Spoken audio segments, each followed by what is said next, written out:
Hey guys, it's Everything Cards, and today I have yet another video that was a request by a subscriber.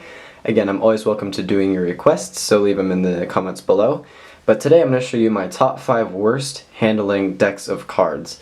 Before I begin, in no way am I trying to offend any card company or any producer out there. Handling is a very subjective thing that is one deck, for instance, one deck that handles great for me might handle terrible for you, and vice versa. So this is just my opinion. In no way am I trying to offend anyone out there, so please do not hate on this video. I'm trying my best not to show any offense. This is just my opinion. Okay, let's get started. Number 5, the Cupid back deck.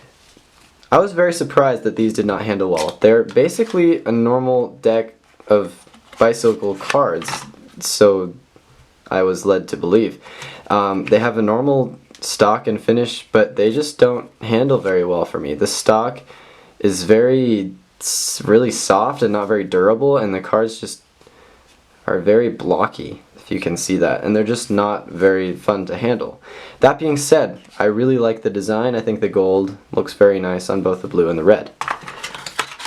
Okay, that was number 5. And again, like I said, this is a very subjective grading, and plus, a lot of these decks that don't handle the best, I didn't buy them for the handling. I bought them for what they looked like, and a lot of times that's just what the producers care about. So really, some of these don't even matter what I think about the handling. Okay, number 4. These are the Faith playing cards. Another really awesome looking deck, and I was very disappointed when they didn't handle very well. I even bought another deck of these to see if I just got a bad one, but both of them do not handle very well. They're okay. They just are very blocky, just like the Cupid backs. I can't really get a very even fan. They look pretty good right now, but that's because I haven't played with them in a very long time. If I played with them a little bit right now and kind of did some cuts, the fanning would go down considerably.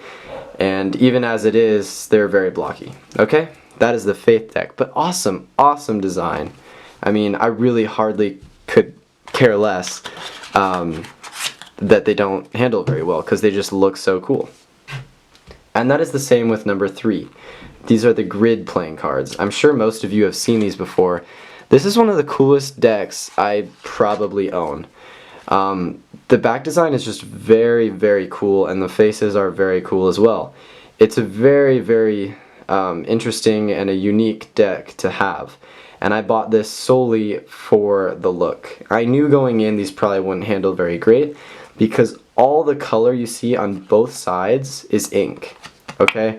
And when these cards get so saturated with ink, they're not going to handle very well. And that's definitely visible in these cards. For the amount of ink on them, I'm actually kind of impressed with the handling. Like, you can do some things with these cards.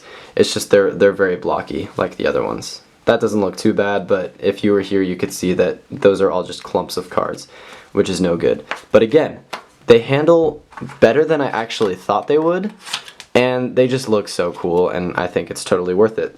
So that's the Grid deck. Number 2, these are the Ace Fulton deck, and again, another deck I'm very surprised about. These are made by Dan and Dave, and Dan and Dave are renowned for making decks that handle very well. And so once I got these, I was very surprised to find out that they do not handle very well.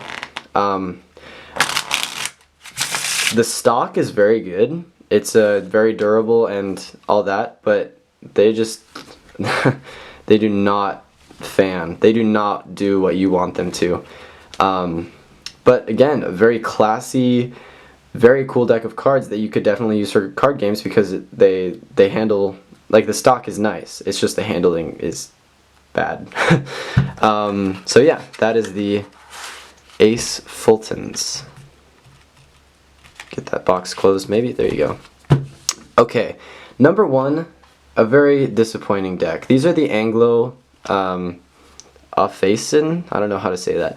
This is a deck produced in Sweden, and right off the bat I was very disappointed because it doesn't have the little tab that you can open the decks with. You have to do that, and then it has this little weird cutout that makes it a little easier to pull the cards out, but it's still kind of hard. And I bought these, again, just for the look. The back design is very cool. They come in a lot of different colors, and they looked very interesting. I've heard if you put fanning powder on these, they handle quite a bit better. But I also saw a video of a close-up of these cards, and they just look so uneven and gross. I think the production quality is just not as good. Although, they do stick together pretty well for cardistry. So, I mean, while they do not fan hardly at all here, I mean, that is just, it feels disgusting in my hands. They still look brilliant. I mean, they look very cool. It's a very intricate back design and a lot of different color options. It's just, the handling sucks, and it's very disappointing. And I'm not going to go to the trouble and do the fanning powder thing, but that can fix a lot of these cards. Yeah, so that's my list. Again, all these decks have positives. It's just the handling is awful in pretty much all of these.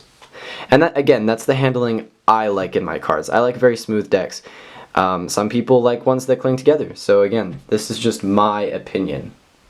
Thank you guys so much for watching. I'll see you next time.